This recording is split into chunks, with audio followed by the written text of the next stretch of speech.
State Representative Steve Simon returns to Democratic Visions as the Democratic nominee for Secretary of State. Welcome, Steve. Thanks for having me back.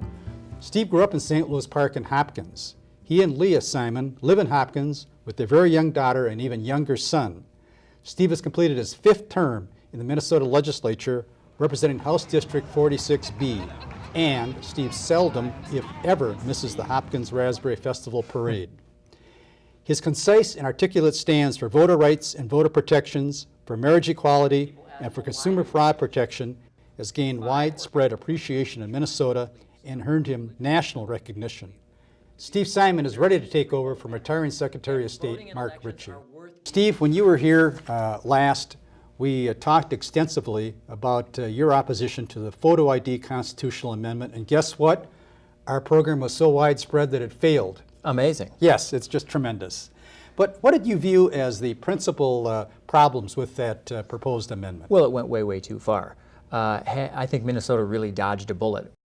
As people came to understand towards the end of the campaign, that particular proposal would have made Minnesota the worst and the harshest in the country when it came to ballot What do you mean by access. worst? Well, let me give you an example.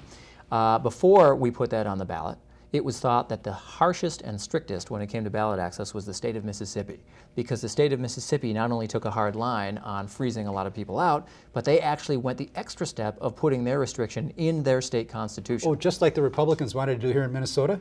That's what they wanted to do. But even Mississippi had the heart to put in an exception in their constitution, because it passed, it's in the Mississippi Constitution right now. Even they had the heart to put in an exception for folks who lived in senior and assisted living facilities. Not Minnesota. The proposal that was on the ballot didn't even have that sort of bit of compassion in it. Well, I know that we're presently now initiating what I guess is euphemistically expressed as no excuses absentee voting, which came out of the legislature. That's right. Tell us about that. Well, I worked on that for 7 years. That was my bill. I chief authored it. And it was a long slog, but we got it done, and we got it done in a bipartisan way. Now, you know that you're talking to somebody that has always voted absentee, and I've had to make these little white lies as to whether it's going to be around or not. That's right. Well, that's a great segue into what the standard has been. Until now, until this election, the standard for absentee voting has been that you have to certify on paper that you're going to be basically out of town that day. And you're right, there was some white lying going on. And so for the first time ever, any of us can now vote from home without an excuse, without an explanation, without an alibi. And it's really going to help a lot of people. I mean, all kidding aside, I mean, people who are homebound or disabled or hospitalized or just plain busy are now going to be able to avail themselves of this reform, and they're going to be able to vote from their couch or vote from their kitchen table. You know, as I was trying to pass this for 7 years, I always thought about my dad, who is 80 years old. He's got Parkinson's disease. He doesn't drive a car anymore. He uses a walker.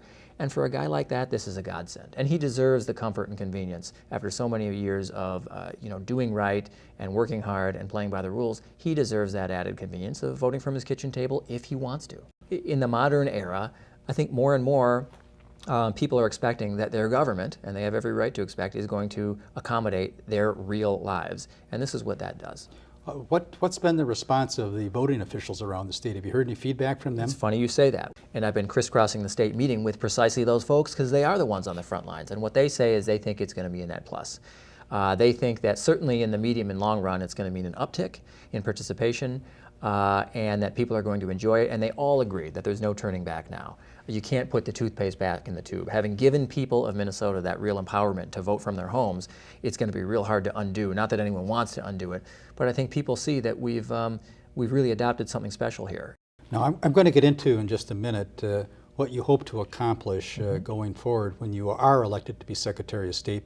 But tell me, and you don't have to get into anything that you don't care to talk about, but draw some distinctions between yourself and your opponent. Tell our viewers why they should vote for you instead of the Republicans. Well, there are at least a couple reasons. One is just depth of experience and passion on these issues. For 10 years in the legislature, I have put my heart and soul into the issues that pertain most directly to this office: ballot access, election reform, voter rights, and with good results. Real results, like no excuses absentee voting. I'm chair of the House Elections Committee, but forget the title. The titles don't matter much. It's about the interest and the hard work and the passion for exactly these democracy issues. Second, I think, has to do with emphasis of the campaign. I'm talking very openly about the two words that I think ought to summarize the mission of the office: ballot access. Ballot access is where it's at. That's what the office is all about when it's functioning best and being closest and best serving the people. And that's what I intend to perpetuate. It's about swinging those doors open wide and not shutting them in people's faces like some people appear to want to do. And then third, I think, and this is a special one, I think, maybe unique among state offices is the Secretary of State in this respect.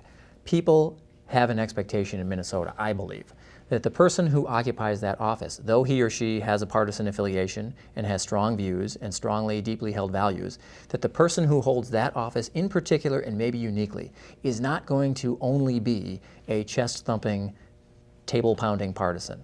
It's not a place for ideological warriors. It's a place for someone who can be an honest broker that others may not always agree with, but that they respect and trust. Think about Joan Grow, who for 24 years in Minnesota was that honest broker. I think Republicans would tell you that they trusted her, even if they didn't vote for her or agree with her. It's someone who can inspire that kind of trust and confidence, and someone who's not going to put their thumb on the scale for any particular movement or party. Well, you've got the background, the experience, and the wherewithal to serve as a great Secretary of State, but what made you decide to run? Like so many of us, I'm the child of immigrants. My great-grandparents came to this country. They fled, I like to say. They didn't just emigrate. They fled from Lithuania, from Eastern Europe. They weren't treated very well over there. They were treated very poorly. And they didn't have a say where they came from in terms of how they were governed or how their lives were run by others. They came to this country, specifically to northern Minnesota, and finally they had a voice, they had a vote, and thereby they had a say. And that's what voting is. It's our voice and it's our say. And no matter what other issue you care about, whether it's education or healthcare or transportation or taxes or jobs or whatever, all of those issues lead to the ballot box because they all depend for success and advancement on elections that are free and fair and open and secure. And if you don't have that, you don't have much of anything in a democracy. So I think it's tremendously important. I totally understand that this is one of those offices that won't get the big headlines that a governor's race does or a U.S. Senate race does. I understand why that's the case, but it's also one of those offices that's critically important, as we've learned here in Minnesota with two very close recounts of national and international fame. And it's one of those offices you don't miss until it's gone, so to speak. And by gone, I mean in the hands of someone who doesn't share those same values, who thinks that the office is more often than not about more burdens, more barriers, more hoops and hurdles. I reject that stand. I think it's about opening the doors for eligible voters as wide as you reasonably can and giving more people the opportunity to participate. So you deserve plaudits for fighting off, among others, of course, fighting off the photo ID constitutional amendment and to get the no excuses absentee voting in place. Can we look to you to be a promoter of early voting going forward? No, absolutely. Tell us what, Tim, what do you envision an early voting Sure. legislative enactment to be here? Well, and just for your viewers, there's the critical difference. So early voting means a vote that you cast and count prior to Election Day. Now keep in mind, 33 other states have early voting. We don't. We're one of the 17 states that don't. And we in Minnesota usually pride ourselves on being the leading edge, the front line of reform. And here we're not. We're behind. So 33 states have it, including all the states that surround us, Wisconsin, the Dakotas, Iowa, and that would mean you could cast an in-person ballot just like a regular polling place for, say, a week or 10 days or 2 weeks from before.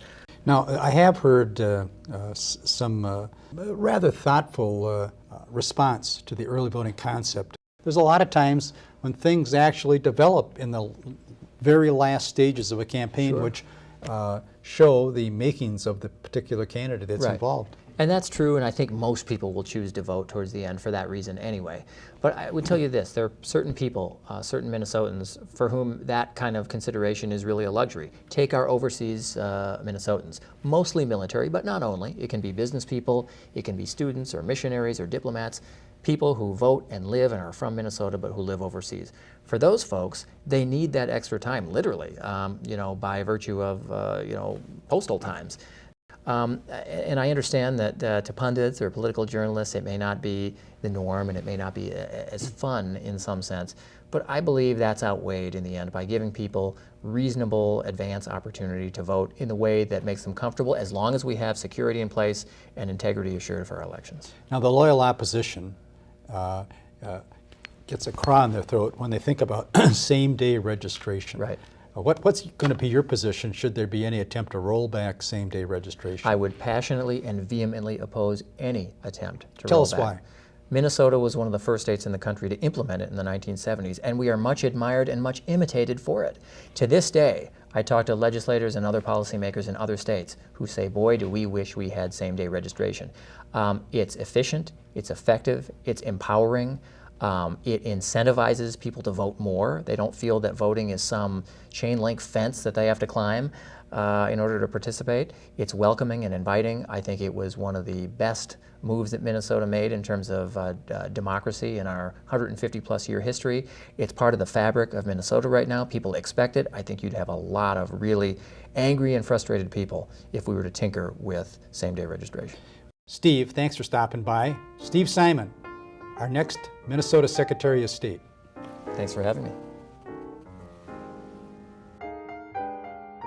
Democratic Visions is independently handcrafted by lefty Southwest Suburban volunteers for the entire metro region.